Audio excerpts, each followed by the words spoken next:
conta de todas essas coincidências, eu vou dizer sem medo de ser feliz. Luiz Inácio Lula da Silva é o presidente do tráfico. Vamos falar sobre o poder do Executivo Federal. Porque esse amigo do Rio, presente 24 horas, poxa, deu dinheiro para o Eduardo abrir um parquinho novo na zona oeste do Rio, na zona norte. Poxa, que coisa maravilhosa. As pessoas estão andando de skate. Mas qual é a postura deste cara em relação aos traficantes de drogas que fecham e aterrorizam o Rio de Janeiro? Como este cara trata traficantes no Rio de Janeiro? Ora, vamos ouvir ele próprio. Veja, o mundo não pode continuar nessa polarização, sabe, do bem contra o mal a vida inteira. Não, o mundo não pode ter bem contra o mal. O mal tem que estar livre para ele fazer o que ele quiser. Pô. O bem não pode se atrever a se levantar contra o mal. Né? Toda vez que a gente fala de combater as drogas, possivelmente fosse mais fácil a gente combater os nossos viciados internamente. Os usuários. Os usuários são responsáveis pelos traficantes, que são, sabe, vítimas dos usuários também. Ou seja... Para o Lula, o traficante não é agressor, mas é uma vítima dos usuários. Essa frase, circulada intensamente na internet, foi de fato dita alguns dias antes dessa operação no Rio de Janeiro. Ocasião na qual o governador Cláudio Castro revelou que o governo Lula negou 3 pedidos feitos pelo governo do Estado para o envio de blindados que pudessem apoiar as operações policiais. Então, em uma semana, o Lula diz que o traficante é uma vítima. E alguns dias depois, nós descobrimos que esse mesmo Lula nega 3 pedidos de ajuda ao Estado do Rio de Janeiro para combater os traficantes. Claro, afinal, eles são vítimas.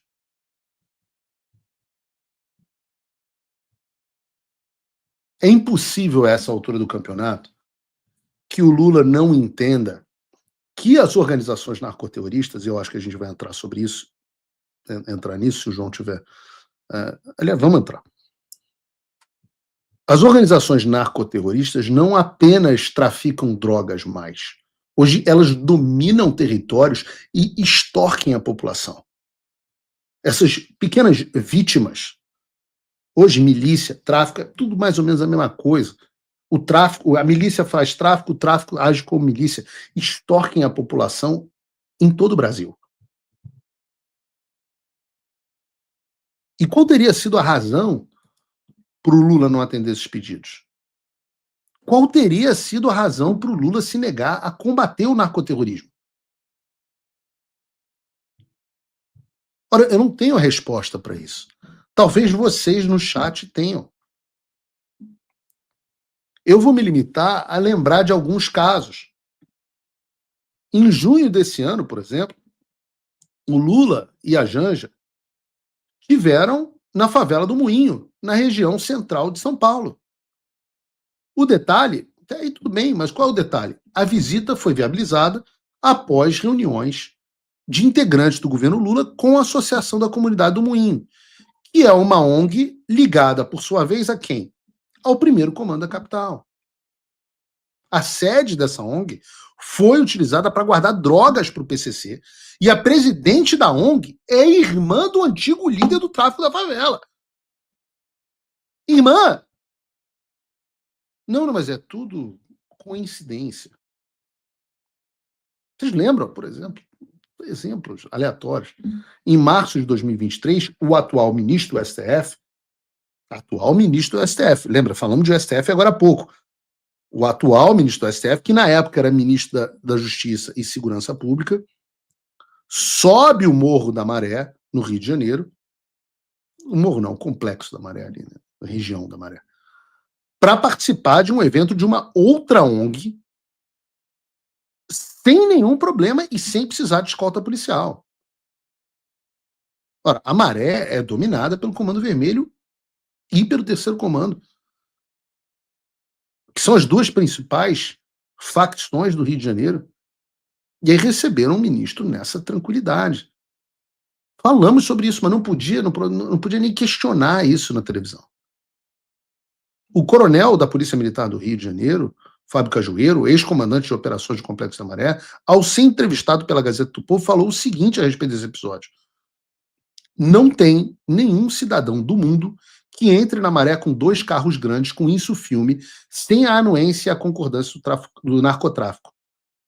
Tanto que para a PM ou qualquer outra força policial entrar só com blindados, com uma operação grande, com helicóptero, só com blindados, com uma operação grande ou com helicóptero. E mesmo assim, a resistência será de grandes proporções. Nenhuma autoridade do Brasil ou de qualquer lugar do mundo entraria ali sem autorização das lideranças do narcotráfico, seja juiz, promotor, desembargador, ministro ou presidente. E não foi a primeira vez. Eu me lembro no ar, na Jovem Pan, tendo essa discussão com o energúmeno, quando em outubro de 2022, em pleno segundo turno da campanha presidencial, o Lula, junto com o senhor Eduardo Paes, subiu o Morro do Alemão, que, como já vimos, é controlado pelo Comando Vermelho. Não precisou de escolta policial militar, não precisou de nada do tipo. Um dos lugares mais perigosos do planeta. É muita coincidência. Eu posso ficar aqui... Lembram do caso da dama do tráfico? A Luciana Barbosa Farias, né, cujo marido é um dos líderes do Comando Vermelho no estado do Amazonas. Ela e o marido foram condenados em 2022, antes da visita. Estou falando da visita em Brasília do governo Lula a essa senhora. Foram condenados por lavagem de dinheiro, associação para o tráfico, organização criminosa. Recebidos sem problema. Esse é o mesmo governo que nomeou como ministra do Turismo a deputada federal Daniela do Vaguinho, esposa do ex-prefeito de Belford Roxo, Vaguinho, que fez campanha política em apoio ao Juraci Alves Prudêncio, o Jura, o líder do bonde do Jura, que é a maior milícia de Belford Roxo. Mas é tudo, eu estou citando aqui todas as coincidências. Eu vou dizer para vocês, eu digo isso que é o título do programa de hoje. Sem medo de ser feliz. Por conta de todas essas coincidências, eu vou dizer sem medo de ser feliz. Luiz Inácio Lula da Silva é o presidente do tráfico. É o presidente que chama traficante de vítima e que nega apoio das forças de segurança pública para combater o narcoterrorismo.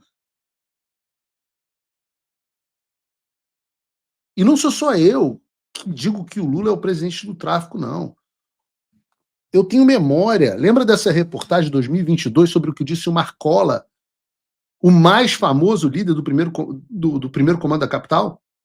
Coloca aí o vídeo do Marcola. Uma informação importante nesse sábado, veja só. Segundo o antagonista, Marcola declarou voto no candidato à presidência pelo PT, Luiz Inácio Lula da Silva.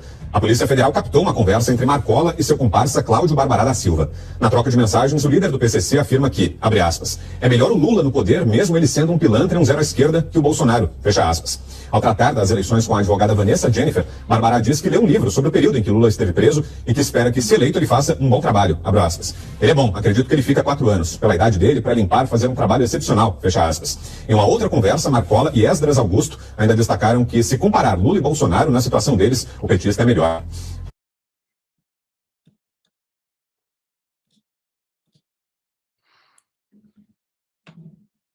Então, essa é a verdade. Eu não podia falar sobre isso. Esse assunto foi removido. Na época o TSE não queria que a gente falasse sobre isso. Mas tá aí a vida como ela é. Reportagem removida. Vocês vão remover a PQP. Tá aí a vida como ela é. A verdade sempre aparece. Uma coisa que você não pode negar é: eu entreguei tudo o que eu prometi. E mais. Veio a Magnitsky, vieram os cancelamentos de vistos, as sanções só aumentam e o regime não está aguentando. Pela primeira vez, há esperança. O que está faltando? Bom, talvez só o seu apoio. Acesse www.paulofigueiredoshow.com/apoie ou use o link e o cupom da descrição, porque com um pouco mais de $5 por mês, você já faz parte desse grupo, e com 49 você entra para o grupo dos patronos Gold. Não me deixa sozinho, vamos comigo. Agora, link na descrição.